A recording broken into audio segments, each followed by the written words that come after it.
Hello my friends! July 22, 2004. Frank P., the Corsican, comes to see me with the managers of a glass company located north of Paris. They come to see the prototypes of glass bricks containing lids that I designed. At the beginning of June, he came to me very excited. He had seen glass tiles for the floors with illuminated lids inside. They were very beautiful but expensive. He had the idea of incorporating them in glass bricks in order to build walls that would let the daylight through and at night would light up, forming decorative design. As I have been working with lids since 1987, he proposed me to start this project with him. I like the idea, and it allowed me to rest my mind by thinking of something else much easier to achieve than my endless search. Much simpler, but still not so simple. First of all, we realized there was no half-glass blocks essential for housing lids inside. It was necessary either to launch an important and very expensive special manufacture or to cut it in two. But all the professionals agreed to advise against it. As an air vacuum is created during manufacturing, there was a risk of implosion. When Frank is hooked on the project, he doesn't let it go easily. And then, implosion, explosion. It doesn't scare a Corsican. He buys some bricks in maximum size, 30 per 30. Then he starts to saw them with a diamond powder rotary saw. Tense moment, a little bit of anxiety anyway. The saw attacks the glass. The blade will open. Very small, that's all.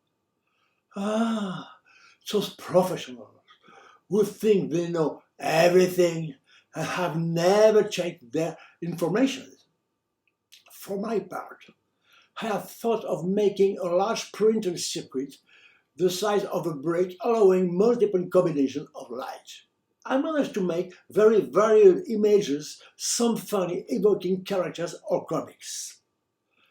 But after this first test, I contacted the manufacturers, and when I learned the high cost of a circuit of this size, I changed my mind. I then turned to a small circuit arranged on a translucent plate in the center of the brick. This solution, finally, is more flexible because it allows to adapt to all the dimensions of bricks and to many combinations. I realized several in prototype.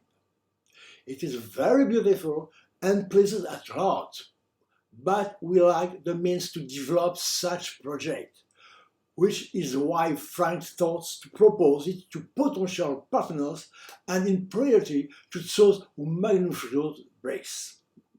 The boss and his assistant of the glass company are very excited. We're gonna do great things together. It's what my financial situation will finally improve. 10 days go by. No more news. Frank called them. It's not the same story anymore. We don't really know why the boss changed his mind and isn't following through. Frank then looks for other partners, but there are only 2 companies that manufacture glass bricks in France. Later, we will make a long trip by car to visit the second manufacturer installed in the Vosges, an old and very dirty company. The young managers are very enthusiastic and feel that this is the future, but the boss is an old man.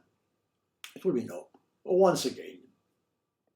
I spent almost 5 months of effort again for not much. Frank still paid me for the expenses and gave me some pocket money. On the other hand, this research allowed me to discover the advance in leads and opened new horizons that allowed me to make small paintings with these new light components by exploring the possibilities. Since it was much cheaper than my electronic paintings, I was able to sell a number of them. I had fun with various compositions, including a gallery of flowers of paradise, some more abstract compositions, and especially an Eiffel Tower that I named the Flower of Paris. October 18, 2004. At Frank's insistent request, I will patent out two names for glass blocks with lead inside. The glass blocks project seems to be starting up again. Frank has found a new potential partner. He represented champagne wine and was dismissed with quite a lot of money that he wants to invest. As he likes very much the objects made of glass and has a certain artistic taste, our project interests him. We meet at the beginning of September in a cafe. He is accompanied by his son, who will be a lawyer soon.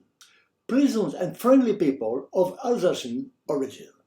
Only when we start talking about financial conditions, Frank starts to block with his newcomer and does not take into account the preliminary agreement that he had asked me to sign. All of a sudden, the percentage I was asking for my copyright would put the company in danger.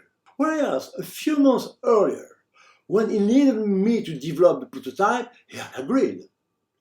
Since he disagreed that his percentage should be taken from the turnover, I brought out to him that it is the law concerning copyright.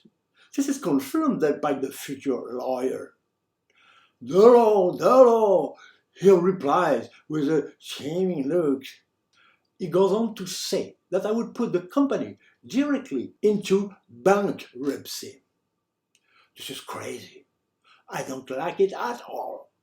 I really want to give up. Moreover, this contact with industrialists and this environment that only talks and dreams about market shares and hypothetical profits make me extremely unhappy. In any case, this future partner, not being able to decide, will soon become an ex-future partner. The glass brick project goes into hibernation in spite of a few meetings without any follow-up. October 17, 2005. Frank tells me that the glass workers with whom he has kept in touch have told him about an architectural project that will use a large quantity of glass bricks.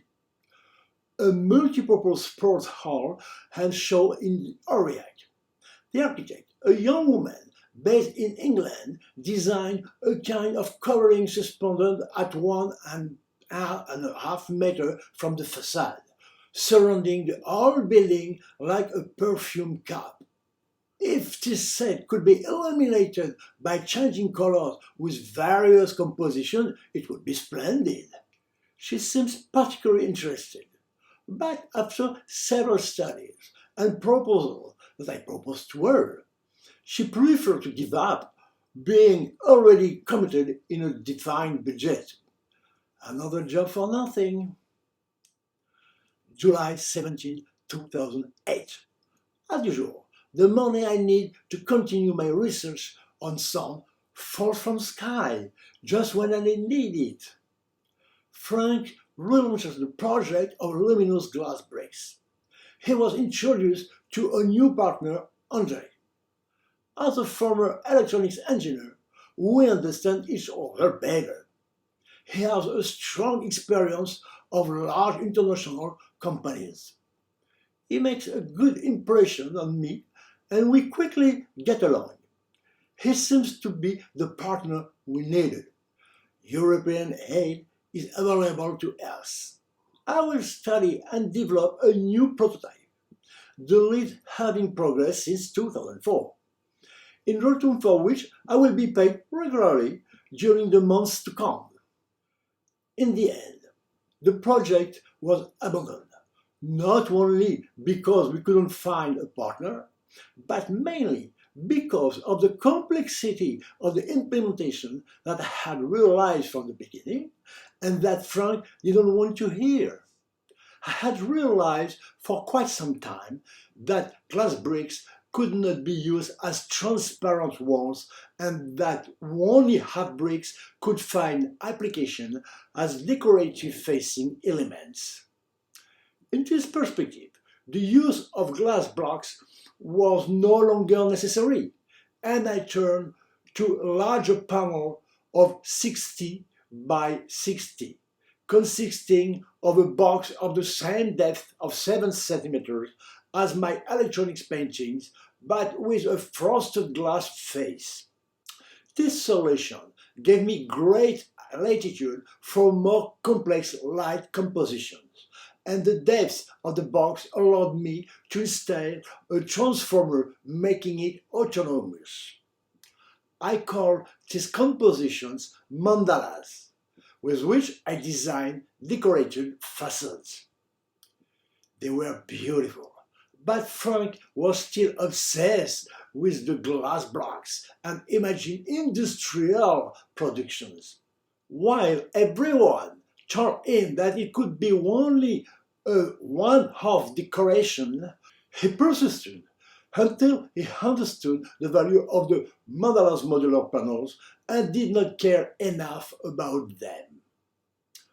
The glass bricks have not disappeared, at least their images, that I use in my Kalioscopes, cinema paintings, with a multitude of compositions rich in colors, completed by the mandalas